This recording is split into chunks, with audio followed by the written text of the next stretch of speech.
Jim Harbaugh and this whole NCAA thing. And we've talked about it, the burger. And yeah, it was about improper contact, and they found out about it because he bought the kid a burger. It wasn't about the burger. We never said it was about the burger. We understand the kid was in town. Jim decided, hey, he's here on a whim. Let's send him back, away with a burger, whatever. Big freaking deal in the grand scheme of things. But Michigan seems to be basically using this as a reason not to give him a new contract. This is the way it seems to me, and in talking to people, and I don't get that. And to me, this is an administration failure. How in the hell you don't lock up a guy and make him know? I don't care how much of a headache you think he is. This guy is one of the best coaches in football. What in the hell are you doing here, giving him reason to be upset with you? And you can point to, okay, well, you did a couple of minor things wrong. We suspended you for it, which pissed him off. I know for a fact pissed him off. That his administration did that. It wasn't even the NCAA. We don't know for a fact that the NCAA stuff is behind him, which is number two, really bothersome. But number three is, why aren't you showing this guy the love and saying, okay, whatever happens with the suspension, but we want you to be our coach. Here's a huge contract, one of the best coaches in football. We want you to finish your career here. Don't you think that should have happened by now? Yes. So why Absolutely. the hell? But here's the difference, Balas. The people in Ann Arbor, the people up on the Hill, the people that stand above Ward and have their values and whatever those things are. I don't know, and again, I'm speculating. I'm not connected to that administration Right. in any way, shape, or form. Jim Harbaugh, from everything I've ever watched and listened and learned of guys that were on teams with him and players and coaches, the guy deeply cares about his players. He wants them to be great. He wants them to have success. He's not warm and fuzzy. You're probably not going to have him over for Thanksgiving dinner, and he doesn't care that you're not going to have him over for Thanksgiving dinner. He just wants to coach football and just wants to be left alone to coach football. And he's, since being at Michigan, he's been up against the cheaters in the South, and the cheaters is now gone because everybody's paying these kids and they're making phone calls and trying to cut deals, and there's no roster management anymore. And I believe that Jim Harbaugh's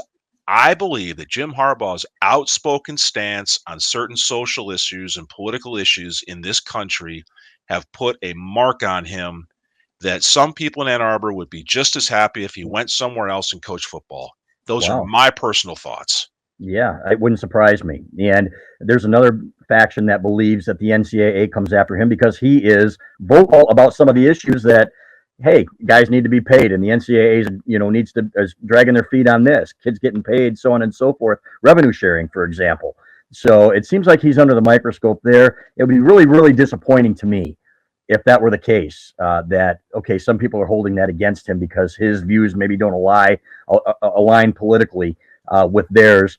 But it's starting to make me wonder what in the hell the holdup is here. Because when they went after him, they called it Project Unicorn. Jim Hackett, who frankly did more for the athletic department in hiring Jim Harbaugh than a lot of athletic directors have done here over the years in their several years on the job. And I don't think I'm exaggerating there. The amount of money that he has brought to the university by bringing that program back to relevance, the amount of prestige that the program has now, and think about the amount of merchandise and the royalties that they're getting from the merchandise sold is ridiculous. So I don't care how eccentric he is. I don't care how much he might have pissed you off. You need to put the ego aside and sign this guy and say, you're our guy. Maybe he doesn't stay anyway. Maybe the NFL calls and he says, okay, I want one more shot at the NFL. Good for you. But damn it, go out there and give him reasons to stay and tell him, you're our guy. We don't want you going anywhere, and do it publicly. And the sooner the better. That's my opinion. Agreed. I totally agree with you. But, there's people that have different feelings about this, and Michigan's certain parts of the Michigan family are gonna say, well, we don't like the way the cheeseburger thing was handled, and we're gonna use that as our reason to maybe give him a nudge or maybe make him think a little bit harder about the NFL. Yeah, I've said this now since we talked about this the last time with this cheeseburger thing.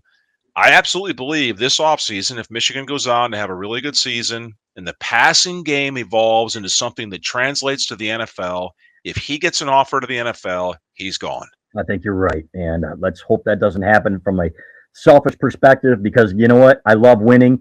And if you are arrogant enough to think that, okay, we can plug in this guy, and as good as these assistant coaches are, Jim Harbaugh is one of the best coaches in the country at any level, and he's proven that. Number two, you saw what happened with Rich Rodriguez and Brady Hoke No, you cannot just go out and plug somebody in, the hot name or the guy who loves Michigan. He's got to be a damn good football coach too, especially in this climate. You've got that. Don't mess it up. So that's all I got to say about that. Hopefully that's a hot enough take for those fellas at the Lions game, and hopefully I don't get in too much trouble for saying that. People aren't pissed off at me, but you know what? You got to call it like you see it. So we'll see what happens.